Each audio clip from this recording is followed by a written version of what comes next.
Hingga detik ini, aku tidak mengerti apa arti dari kata jodoh. Dulu ayah dan ibu pernah cerita. Ayah adalah jodoh ibu dan ibu adalah jodoh ayah. Mereka berjanji sehidup semati walaupun salah satu dari mereka telah dipanggil dulu oleh Yang Maha Kuasa. Kalimat itu yang selalu aku dengar sewaktu kita bertiga masak bareng di dapur, tiduran di kamar ibu sambil nonton TV, ataupun sekedar ngobrol sambil minum teh di teras. Saat itu aku merasa jadi anak yang paling beruntung dianugerahkan orang tua seperti mereka. Walaupun aku dilahirkan sebagai anak tunggal, aku gak pernah ngerasa dimanja oleh ayah dan ibu. Mereka selalu mengajarkan bahwa wanita harus bisa mandiri dan tidak bergantung dengan orang lain. Tapi itu dulu. Semenjak ibu meninggal 3 tahun yang lalu, aku serasa menjadi anak tunggal yang gak punya kaki, cacat. Gini ya rasanya kehilangan ibu. Bagaimana ya dengan ayah yang kehilangan jodohnya, belahan jiwanya, pasangan sehidup sematinya, pikirku. Mungkin ayah akan jauh lebih terpukul berpuluh-puluh kali lipat dari aku. Aku sering memergoki ayah yang tiba-tiba nangis saat ngaduk teh di dapur atau saat sedang baca koran di teras. Hari-hariku dan ayah di rumah jadi tidak karuan. Tidak ada lagi yang menyiapkan sarapan, tidak ada lagi yang menyiram tanaman, dan tidak ada lagi yang bilang, "Kamu bau kecut," setiap aku pulang kuliah. 3 tahun sudah aku merasakan masa-masa sulit dengan ayah. Terkadang aku harus rela seharian di rumah seorang diri menunggu ayah pulang. Oh iya, ayahku adalah seorang dosen ilmu komunikasi di salah satu perguruan tinggi swasta di Jogja. Jadi sudah biasa jika ayah pulang malam hanya untuk mendampingi praktik para mahasiswanya. Akhir-akhir ini, aku merasa ada yang janggal. Ayah kerap kali pulang larut, bahkan dalam minggu ini sudah 3 kali ayah tidak pulang ke rumah. Awalnya aku ngerasa biasa aja, tapi lama-kelamaan aku merasa ada yang ditutup-tutupin dari ayah. Kecurigaanku gak berhenti sampai di situ aja. Aku sering ngelihat handphone ayah mulai di password. Berkali-kali aku coba buka password dengan tanggal lahir ayah, tanggal lahir ibu, dan tanggal lahirku, tapi semua gagal. Padahal selama ini handphone ayah ataupun ibu tidak pernah ada yang di password. Suatu hari aku melihat ayah sudah bersiap untuk berangkat ke kampus pukul 7. Ayah berangkat pagi banget. Iya, kelasnya dipindah pagi nih. Sampai malam lagi nanti pulangnya. Iya, banyak yang konsul TA, biasa sayang. Ayah mencium keningku, lalu keluar begitu saja. Tak lama, aku dengar suara mobil ayah melaju keluar gerbang rumah. Hari itu aku memutuskan bolos kuliah untuk menyelidiki ayah seharian. Rencana sudah aku susun dengan matang.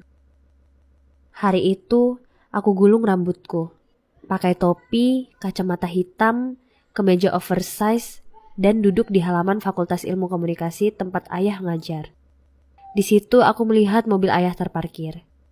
Aku duduk dengan santainya sambil otak-atik handphone layaknya mahasiswa di sana. Aku kirim chat ke ayah dan bilang ingin mampir ke kampus ayah. Jangan, ayah lagi ribet. Takutnya ntar kamu ayah tinggal-tinggal. Balasannya dalam pesan singkat. Feelingku makin gak enak. Gak biasanya ayah gak ngebolehin aku buat datang ke kampusnya. Dulu aja aku dan ibu pernah nungguin ayah sampai selesai ngajar. Bahkan seluruh staf fakultas dan jurusan sudah kenal akrab dengan kami.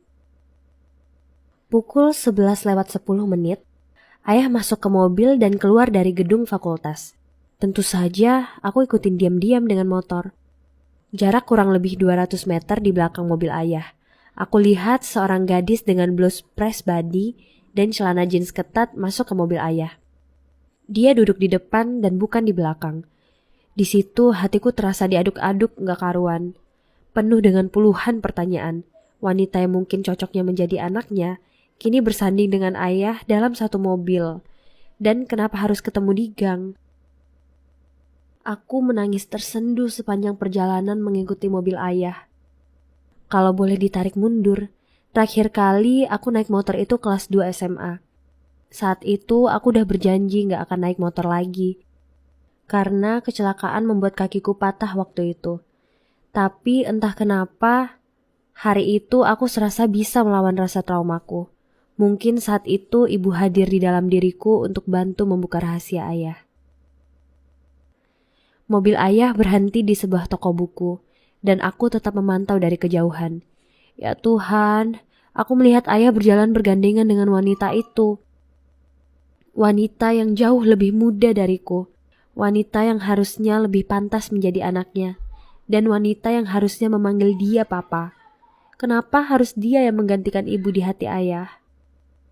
Aku dengar beberapa percakapan kecil di antara mereka. Harusnya sih di sini ada. Kalau nggak ada di sini, di mana yang? Nanti kita cari tempat lain, nggak usah khawatir. Walaupun ayah nggak membalas panggilan sayang itu, aku melihat perkataan ayah dengan halus, bahkan diiringi dengan gestur tangan ayah yang mengelus punggung wanita itu. Bisa-bisanya wanita itu mendapatkan belayan dari ayah.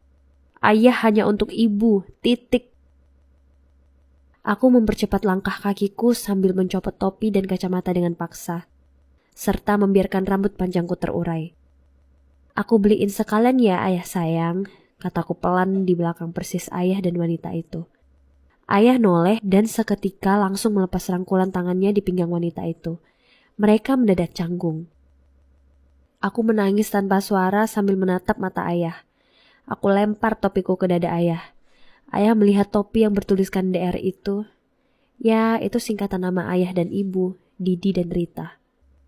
Sedetik pun aku gak memandang wajah wanita itu. Aku pergi meninggalkan ayah dan sejak saat itu aku memutuskan untuk gak kembali ke rumah. Hingga hari ini sudah hampir 4 bulan aku tinggal bersama nenek. Dari ceritaku ini, aku cuma pengen kalian tetap jalin komunikasi yang baik ya dengan orang tua. Kalau ada masalah, dengerin dulu alasannya. Jangan langsung mengambil keputusan kayak aku sekarang. Thanks for watching. Jangan lupa subscribe dan tonton video lainnya dari channel Tinta Imaji. So, thank you so much bagi kalian yang selalu dukung channel aku. Bye-bye.